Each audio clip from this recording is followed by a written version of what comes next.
Ya, terima kasih. Bismillahirrahmanirrahim. Assalamualaikum warahmatullahi wabarakatuh. Salam sejahtera untuk rekan-rekan semua. Terima kasih sudah hadir di sini. Ada beberapa poin yang perlu kami sampaikan.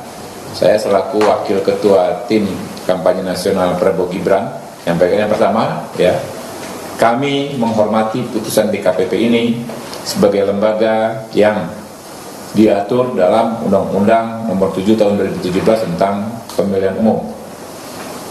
Namun perlu dipahami bahwa putusan DKPP ini sebagaimana diatur pasal 458 Undang-Undang Pemilu tidak lagi bersifat final.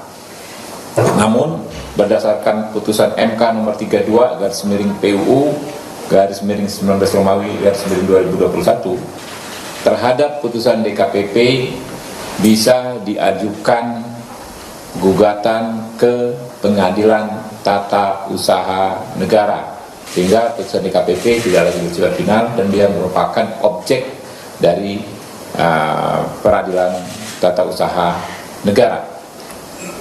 Yang kedua, ya, bahwa putusan DKPP ini tidak ada kaitannya secara hukum dengan legal standing paslon Prabowo Gibran, karena paslon Prabowo Gibran bukanlah terlapor, bukan juga turut terlapor dalam perkara ini, dan putusan DKPP ini, ya, tidak menyebut pendaftaran Prabowo Gibran menjadi tidak sah. Bahkan ini saya bacakan ya secara khusus di halaman 188, ya, putusan tersebut, DKPP menilai KPU sudah menjalankan tugas konstitusional. Pertimbangannya pertama, bahwa berdasarkan ketentuan tersebut di atas, KPU inkasu para teradu memiliki kewajiban untuk melaksanakan putusan Mahkamah Konstitusi tersebut sebagai perintah konstitusi, bahwa tindakan para teradu menindaklanjuti putusan Mahkamah Konstitusi nomor 90 dalam pencalonan peserta pemilu presiden dan wakil presiden tahun 2024 adalah tindakan yang sudah sesuai dengan konstitusi. Yang ketiga, kami sampaikan bahwa menurut apa yang kami baca barusan dari putusan DKPP ini, putusan ini terkait persoalan teknis. Saya garis bawahi teknis pendaftaran. Komisioner KPU sebagaimana kami pahami saat ini, ya, sepertinya dikenakan sanksi karena adanya dianggap melakukan kesalahan teknis, bukan pelanggaran yang substantif.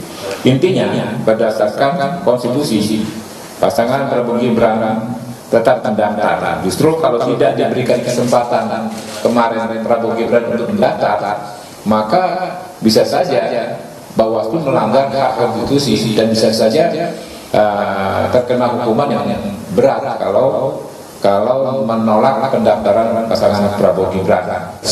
Jadi menurut saya putusan DKPP itu keliru besar itu. Ya, keliru besar. Kenapa? Karena KPU, ya, melaksanakan putusan Mahkamah Konstitusi, ya, yang bersifat self-executing. Jadi dia tidak perlu lagi aturan pelaksananya, ya. Banyak putusan-putusan MK yang bersifat demikian berkaitan dengan pemilu.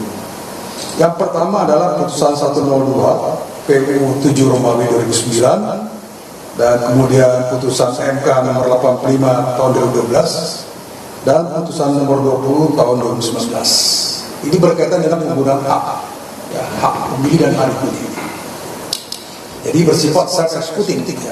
Artinya dia tidak perlu lagi putusan yang lain. Kenapa? Karena bisa langsung dilaksanakan. Jadi saya berpendapat KPU ini telah melaksanakan tugas konstitusional, ya, melaksanakan putusan MK, dan itu tidak ada demikian. Kalaupun seandainya dipersalahkan, KPU masih punya jalan lain, yaitu melakukan revisi terhadap putusan KPU, peraturan KPU yang sebelumnya. Dan kemudian juga begini, kalau Mahkamah Konstitusi membuat putusan yang memberikan tafsir terhadap satu pasal, artinya putusan MK itu setara dengan undang-undang. Tidak perlu lagi tafsir dari peraturan di bawahnya. Sebetulnya begitu. Ya. Jadi kalau menurut saya, ini kesalahan besar dari DKPP. Kemudian kedua, DKPP ini harus mengundang pihak yang akan terkena kira-kira. Dia akan terkena imbas dari putusan DKPP. Jadi harus mendengarkan berimbang namanya audio et partem. Jadi harus mendengar kedua belah pihak. Seperti itu harus, tapi kan tidak dilakukan oleh DKPP. Kemudian DKPP ini sekarang posisinya sama seperti putusan TUN, putusan tata usaha negara. Jadi putusan DKPP ini bisa digugat ke PT UN oleh orang yang merasa dirugikan atau masyarakat yang merasa putusan DKPP ini bertentangan secara moral, secara hukum dan secara konstitusi. Ya itu yang menurut saya yang bermasalah. Jadi saya lihat DKPP ini melakukan perbuatan melawan hukum namanya. Ya. KPU menjalankan putusan MK sesuai dengan tugasnya, tapi kemudian dipersalahkan. Dan saya kira sudah pantas juga kalau KPU melakukan keberatan atau mengajukan gugatan terhadap putusan DKPP ini ke Pengadilan Tata Usaha Negara Jakarta sesuai dengan jurisdiksi. Ya. Dan kemudian juga saya lihat yang persoalan lain yang sangat serius di DKPP ini adalah bahwa DKPP ini harus tidak berpihak terhadap pelapor.